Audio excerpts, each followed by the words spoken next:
Voilà, mon invité, vous avez déjà vu sur, ou entendu du moins sur Néo-Québec, c'est le docteur Prévost Jean-Chou, qui est professeur agrégé de pédiatrie au CHU de Sainte-Justine, ici à Montréal, qui est aussi épidémiologiste, que je retrouve avec beaucoup de plaisir pour parler on va encore parler de COVID-19. Il est de tradition, vous le savez, nous on se tutoie ici, on n'a pas de problème. Bonjour, bonjour docteur.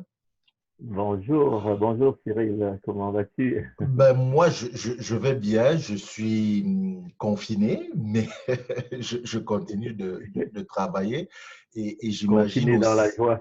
voilà, c'est ça, il le faut de toute façon, il faut qu'on continue à informer les gens et puis voilà.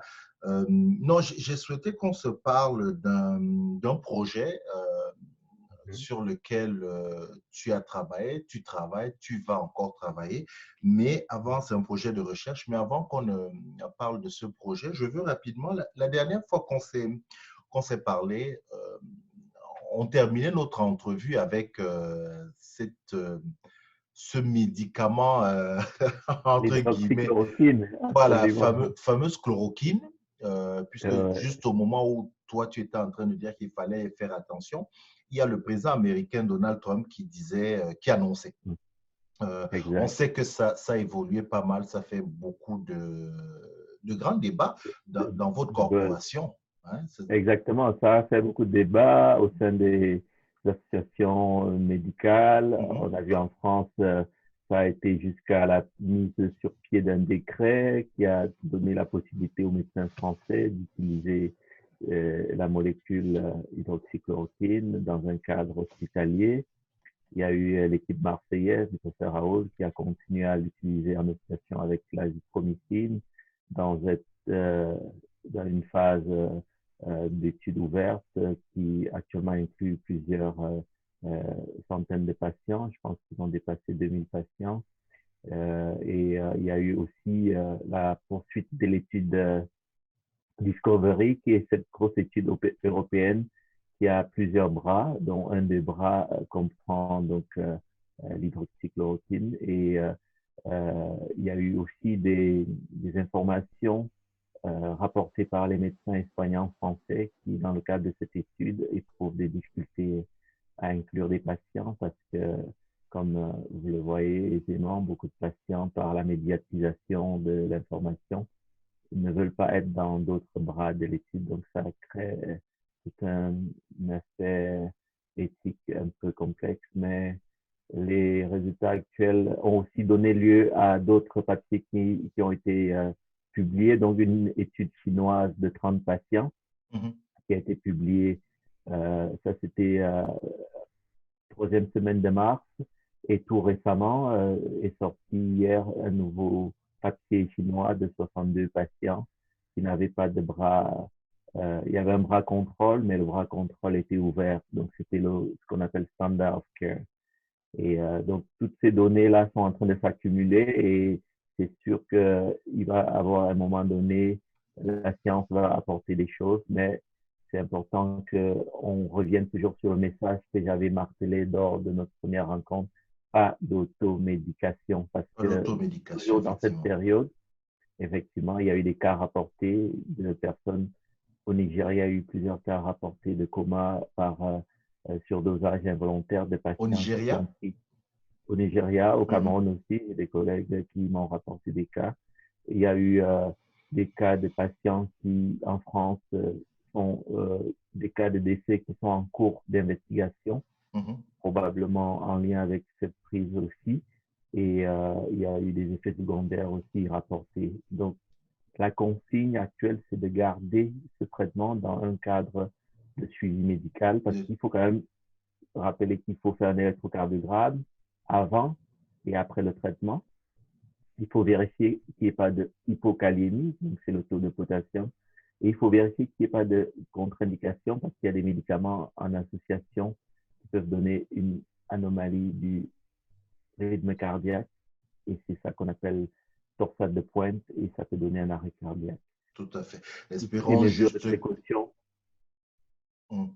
Oui, non, je disais, espérons juste que d'ici là, on va nous trouver quelque chose, quoi. On va trouver Exactement. Donc, et il y a d'autres études en cours encore, qui oui. se poursuivent. Même en Afrique, il y a des études qui sont faites au Burkina Faso avec cette molécule. Donc, il y a des protocoles de soins qui sont faits dans certains pays avec l'association. Mais dans tous les cas, tant que c'est dans un contrôle par des médecins, on a la possibilité d'évaluer le suivi à la fois en termes de bénéfices, mais aussi en termes d'effets secondaires. Mhm. Alors, je voudrais, parce que notre sujet vraiment de discussion porte sur le projet sur lequel tu travailles, mais rapidement, le Premier ministre du Québec vient de terminer sa conférence, son point de presse quotidien qu'il tient maintenant depuis à peu près un peu plus de 2 semaines, 3 semaines quasiment. Exactement. Et Mhm. là, on constate, donc, au niveau du Canada aujourd'hui, ce sont Oui, les chiffres qui sont vérifiables, hein. On est à 8488 exact. déclarés positifs, cas positifs. Le Québec, la province dans laquelle on est à 54% de ce nombre-là, puisque le Québec se retrouve avec 4162 cas, euh, Exact. ce qui est beaucoup. L'île de Montréal est à 1991 cas. Bon, on parle de 31 morts, ce qui fait 732 cas d'augmentation en 24 heures. Quand on en parle comme ça fait chiffre, mais nous sommes en train de parler, ça fait statistique, mais nous parlons là de personnes, de gens Exact. atteints. Cette progression-là, on l'a expliqué, les médecins l'expliquent, les autorités politiques, à savoir le Premier ministre, l'expliquent. Ça doit plutôt, et là je veux m'adresser plus aux sensibilisateurs, ça doit nous conforter dans cette idée de respecter les consignes d'hygiène. Absolument. Ouais. Tout à fait. Parce que ce qui est fondamental dans une dynamique de risque environnemental, c'est de se dire que les courbes qu'on voit actuellement sont des courbes qu'on a observées après la mise en place des mesures. Pour juste donner une idée à tes téléspectateurs, donc au 15 février, à l'échelle du Canada, par exemple, il y avait 8 cas. Donc ça, c'était 15 février. Donc c'est pas si loin. Et quand on avance dans le temps, on se rend compte que le 22 février, on était à 1400 cas. Et Mhm. puis on peut voir ensuite, comme tu l'as dit, aujourd'hui, en date d'aujourd'hui, à l'échelle du Canada, 8000, presque 8500 cas. Donc cette exponentialité-là, c'est quelque chose qui est attendu. Maintenant, s'il n'y avait eu aucune mesure, on pourrait imaginer, Cyril, qu'actuellement, on serait peut-être à 50 000, 60 000 cas. C'est quelque chose qu'on peut imaginer qu'on aurait peut-être beaucoup plus, parce que là encore, les rapports humains sont les vecteurs principaux de transmission du virus, les contacts entre individus. Mhm. Et ces mesures de confinement, de distance sociale et ces mesures de lavage de mains, hygiène, toutes les mesures prônées ont un effet qui s'observe peut-être à la fin complète de l'épidémie, mais c'est certain que l'augmentation quotidienne des cas n'est pas quelque chose de surprenant dès l'instant où on se dit il y a quand même un impact potentiel par rapport à ce qu'on aurait eu si on n'avait rien fait. Et surtout, c'est important après de se dire que tant qu'on n'aura pas atteint le plateau, il faut maintenir ces mesures-là. Et l'atteinte du plateau, on espère que ça ne sera pas très long, mais c'est important de se dire qu'on n'y est pas encore. Tout à fait. De toute façon, on va continuer à suivre ça en espérant que, comme pour utiliser une expression que vous utilisez dans votre corporation, cette courbe-là, on va essayer C'est ça, l'aplatir, de l'étaler, l'aplatir. Oui, tout à fait. exactement. Alors, je voudrais qu'on parle de ce projet de recherche que ton équipe et toi, vous avez engagé, parce que je rappelle que tu es professeur agrégé donc, de pédiatrie au CHU Sainte-Justine. Et quand on dit généralement CHU Sainte-Justine, on pense enfants, adolescents. Il y a donc ce projet de Exact. recherche COVID-19 qui porte sur le 14-22 ans. C'est-à-dire qu'à côté de ce que j'ai compris, à côté donc de la recherche clinique, il y a la recherche purement, est-ce que si je dis sociale, Est-ce que c'est le mot qui correspond? Psychosocial, exactement, Psychosocial, voilà. comportemental, Oui, psychosocial, tout à comportemental, fait. exactement. Donc, il s'agit d'un projet, je l'ai dit, auprès des 14-22 ans.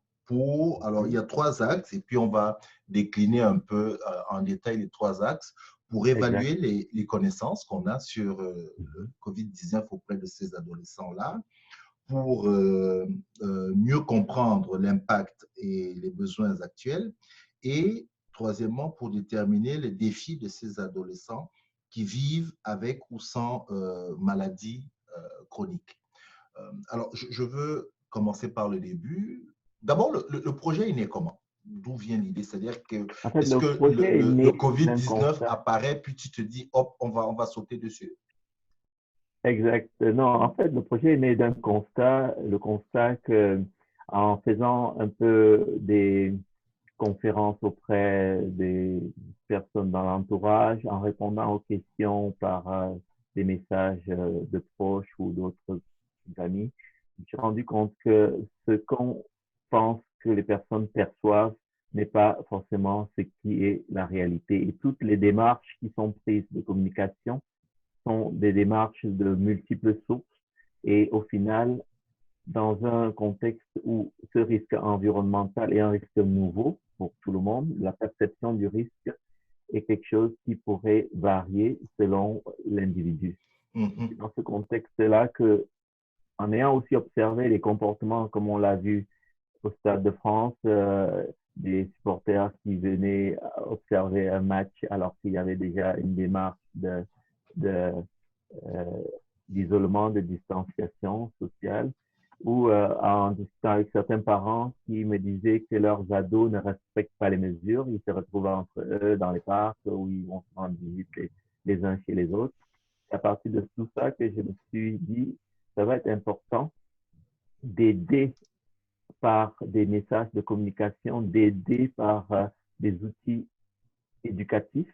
Mais avant d'arriver à ça, il a fallu évaluer, quantifier et éventuellement voir quelles étaient les barrières. Et donc, c'est dans ce cadre-là que le projet naît, dans le cadre de dire que comment est-ce qu'on pourrait quantifier la perception de ces jeunes sur ce qu'ils vivent. Et pour quantifier ça, le projet donc permettra d'évaluer premièrement donc les connaissances Mhm. sur la maladie. On sait que c'est quand même quelque chose de complexe. Tu es d'accord avec moi, Cyril, que Ah c'est bah, pas pour le moment, si les adultes, même les médecins, les gens de ta corporation ne savent pas trop, c'est sûr que c'est complexe, oui, effectivement. Pour nous, exactement. Donc déjà, ça, on a c'est du le, mal à comprendre ce que c'est, combien de fois ces adolescents. C'est ça. Donc, Mhm. lorsqu'on comprend des risques, lorsqu'on a des comportements à risque, ça peut être dû soit à une volonté délibérée de prendre des risques, soit à une absence de connaissance que le risque est réel et que c'est un risque important. Donc, cette perception-là, c'est un élément fondamental dans ce projet. Et Mhm. pour évaluer la perception dans un contexte de risque environnemental comme celui qui est actuellement, c'est une perception qui s'évalue dans une dynamique multiple. Parce que la perception du risque tient compte de plusieurs déterminants. Il y a les déterminants économiques, les déterminants politiques, les déterminants sociaux, et puis les déterminants propres à l'individu en termes de bagages, antécédents personnels et autres. Mhm. Les déterminants politiques, par exemple, peuvent reposer sur la façon dont l'individu va voir les discours politiques en fonction de ses tendances ou en fonction de qui fait passer le discours, en fonction de comment l'environnement politique évolue.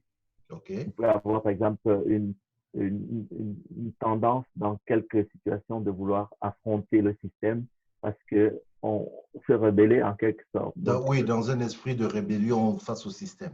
exactement. OK. Un autre déterminant, un exemple concret, c'est par exemple le conflit qu'il y a eu en France et qui pendant longtemps a été à la lumière des médias, c'est le conflit des Gilets jaunes avec le pouvoir en place. Donc, OK. ce déterminant politique-là est fondamental. Mhm. Le deuxième élément, c'est le déterminant qui est économique. C'est-à-dire que pour percevoir le risque, ça implique aussi de voir si l'individu va être touché à la fois en termes personnels, mais aussi en termes économiques dans le contexte sociétal. Et c'est là où intervient justement le troisième déterminant sociétal, c'est-à-dire l'impact de cette épidémie, de cette maladie pour l'individu lui-même en termes de personnes, mais aussi autour de lui s'il y a des cas de personnes touchées, etc. Et puis le dernier déterminant, c'est le déterminant qui est propre à l'individu, c'est ce que le passé, donc l'existence par exemple d'une maladie chronique, l'existence de traitements peuvent à ce moment-là faire percevoir le risque de façon plus ou moins importante. Mhm. Donc, Alors, ça, c'est le premier volet. voilà. Et là, on s'entend bien, hein, il s'agit d'un projet de recherche sur des adolescents de 14 à 22 ans, à peu près. Est-ce que cela, ces 14-22 ans, est-ce que le volet, par exemple, que tu as mis en avant comme le volet, le déterminant politique, est-ce que c'est quelque chose qui est pris en compte dans cette catégorie de la population?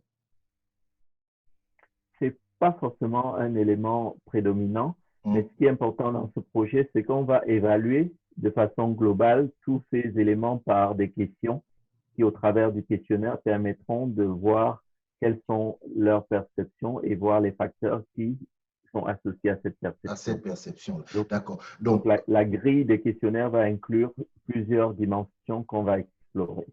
OK. Et puis, il y a donc de mieux comprendre l'impact de la crise et les besoins Exactement. actuels. Oui. C'est Alors, ça. quand on parle d'impact de la crise, est-ce qu'il s'agit de comprendre l'impact du confinement ou En fait, c'est les un deux. plus large?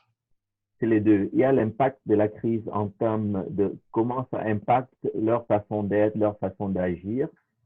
Par exemple, le fait de ne pas aller à l'école, le fait de ne pas aller à l'université, sans être même arrivé au stade confinement, rien que ça, c'est un impact direct. OK. Ensuite, l'impact sur, par exemple, le fait que certains de ces jeunes avaient un emploi qui, par finalement la force des choses, doit être limité parce qu'on essaie de limiter les emplois essentiels par rapport à certains jobs. Et donc, quel est l'impact que ça a sur eux aussi?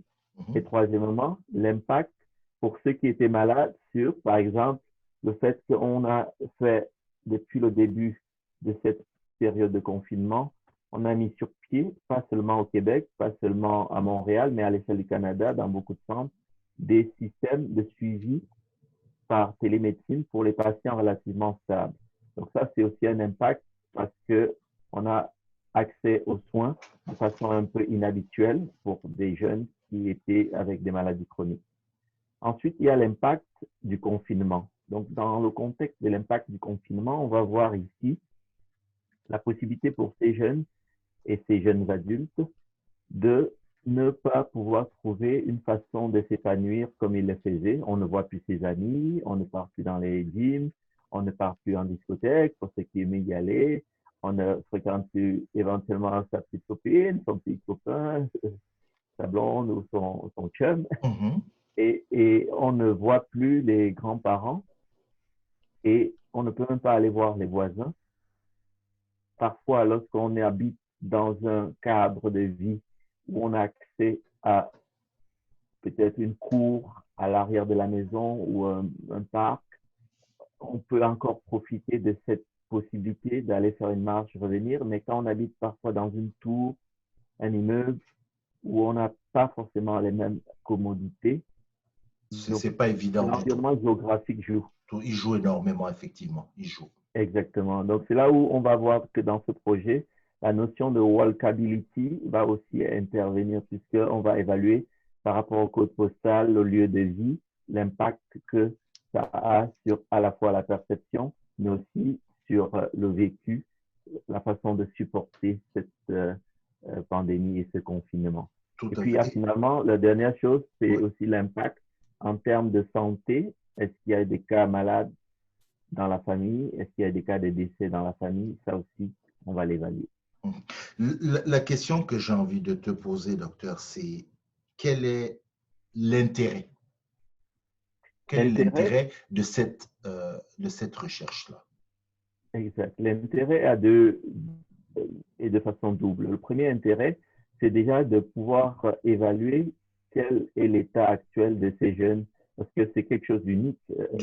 C'est inédit, dans plusieurs pays. Ouais. Nos grands-parents, pour certains, ont connu la guerre et on sait que la guerre a marqué d'autres personnes, des survivants, pendant des générations futures. Donc, ce projet va déjà permettre d'évaluer qu'est-ce qu'ils vivent, qu'est-ce qu'ils ressentent. Ça, c'est déjà un. Numéro 2, ça va permettre aussi de voir selon les stratégies qu'ils ont mis en place et selon leurs approches de vécu, créer une espèce de générer des idées pour être aussi partageables auprès d'autres adolescents. Et ça, pour ce faire, ça rejoint le numéro 3, qui est en fait l'approche éducative et l'approche de partage qui va naître derrière, puisque derrière ce projet, il y a aussi finalement la possibilité pour ces jeunes de les outiller un peu plus avec des dimensions qui reposent à la fois sur le faire et le savoir gérer le temps, mais aussi gérer le vécu par des stratégies. On parle par exemple beaucoup du rôle que l'anxiété pourrait être un déterminant majeur. Et à partir de là, on peut, d'après les données qu'on aura collectées, identifier les profils et aider ces jeunes à travers une plateforme qui permettra de leur donner tous ces outils. Alors aujourd'hui, au moment où on se parle, on est évidemment tous en confinement. Oui. On est tous en confinement. Quels sont les moyens que ton équipe et toi avez pour pouvoir toucher ces jeunes, cette clientèle à laquelle tu t'adresses? Comment vous les touchez? C'est ça. Donc, absolument, c'est un projet qui se veut respectueux de la consigne de confinement. Donc, on ne va pas aller voir les jeunes individuellement. Tout va se passer à travers un portail web sur lequel ils vont remplir les questionnaires. Et pour qu'ils arrivent sur ce portail, il faut que l'information leur parvienne. Et c'est un peu ce qu'on fait actuellement, la communication autour du projet. Et pour que ce projet leur parvienne, il y a les médias sociaux, donc les médias traditionnels, les médias sociaux. Il y a tout ce qui concerne les communautés culturelles, interculturelles, qui sont aussi finalement des intermédiaires. Il y a la possibilité pour eux de véhiculer l'information à travers leur base de données.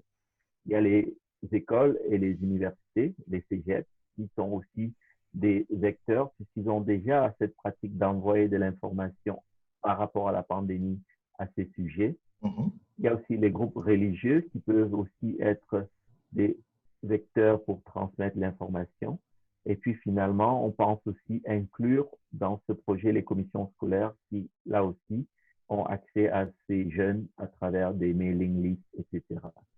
Donc, tous ces outils de communication vont permettre de toucher le maximum de jeunes et à partir de là, d'avoir la possibilité d'avoir un échantillon le plus représentatif possible. On vise beaucoup de jeunes. Oui. Est-ce que, autre question pratique, est-ce que les résultats de cette recherche sont quelque part dans le temps étalonnés? Est-ce que c'est des résultats que ton équipe et toi voulez publier à un certain moment donné? Absolument. Ça fait partie de ce qu'on prévoit dans le cadre du projet, puisque les individus, les sujets qui vont être sollicités, on les informe que les données pourront faire l'objet de présentations ou de publications.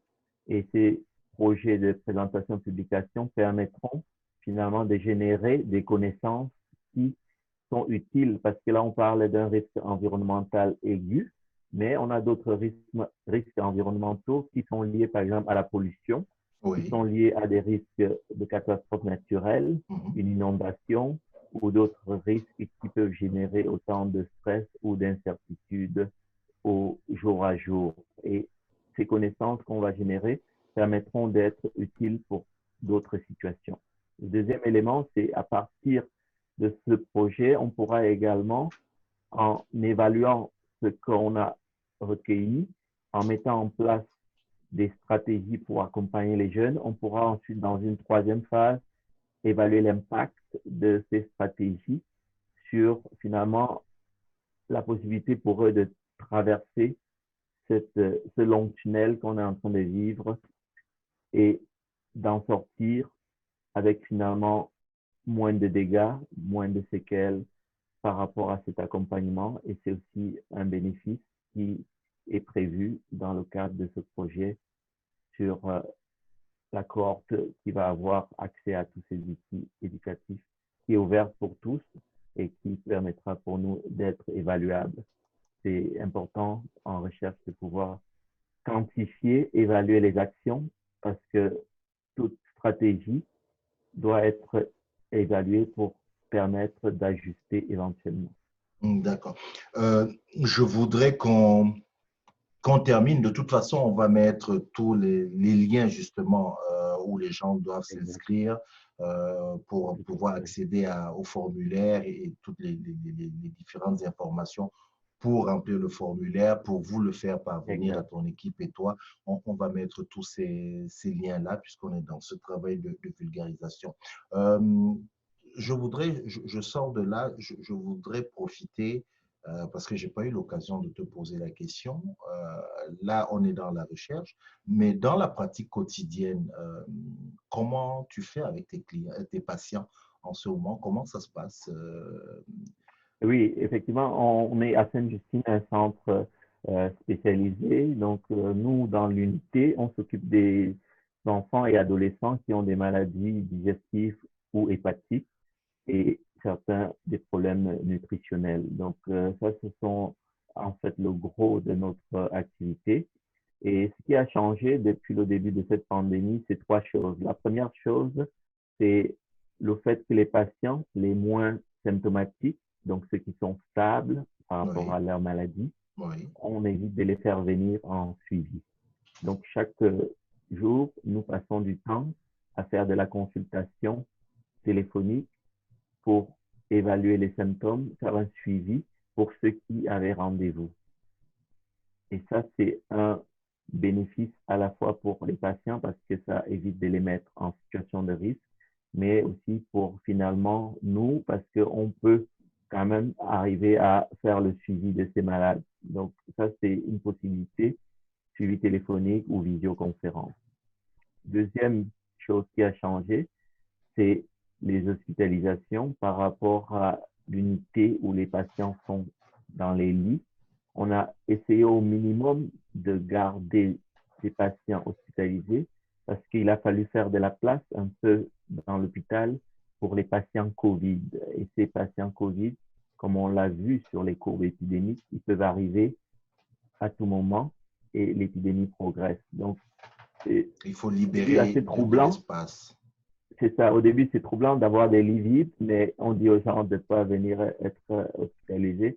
C'est parce qu'on se prépare. Et cette préparation-là, c'est parce que la vague, lorsqu'elle arrive, elle monte très haut. Et cette vague-là est aussi, sur le troisième point, ce qu'on appelle la disponibilité des plages au bloc opératoire, puisque là encore, notre activité nous amène à faire des endoscopies.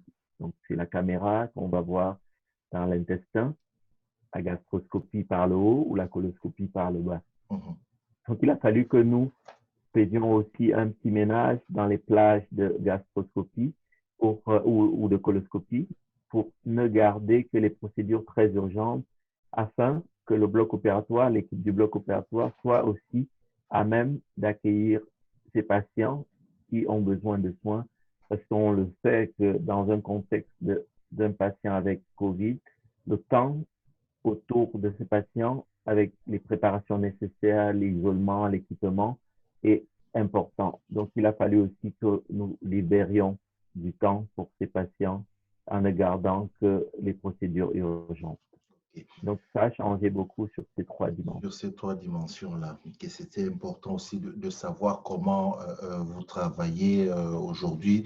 On pose beaucoup de questions sur la maladie, ce genre de choses, mais on se demande, on vous pose peu de questions sur vos pratiques quotidiennes dans ce cas précis-là.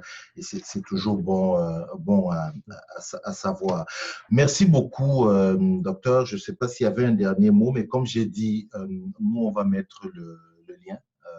Oui, absolument. L'étude va commencer dans quelques jours et nous encourageons tous les jeunes à y participer. Comme bonus, on offre 3 abonnements. Donc ça, c'est pour des jeunes qui vont participer participé à cette étude Mhm. pour Netflix pendant 1 an. Donc, Ah, vos amis, tes collègues psychologues ne t'en veulent pas trop parce qu'on veut éviter que les enfants aillent sur Netflix. Mais bon, qui sait, c'est peut-être les parents qui vont en profiter. Donc, à ils la vont clé, il y a 3 abonnements, hein, 3 abonnements profiter de ça Netflix. exactement. Ils pourront peut-être consulter des documentaires ou autres. Oui, Ça, bien c'est sûr. plus Il n'y instructif. a pas que des films.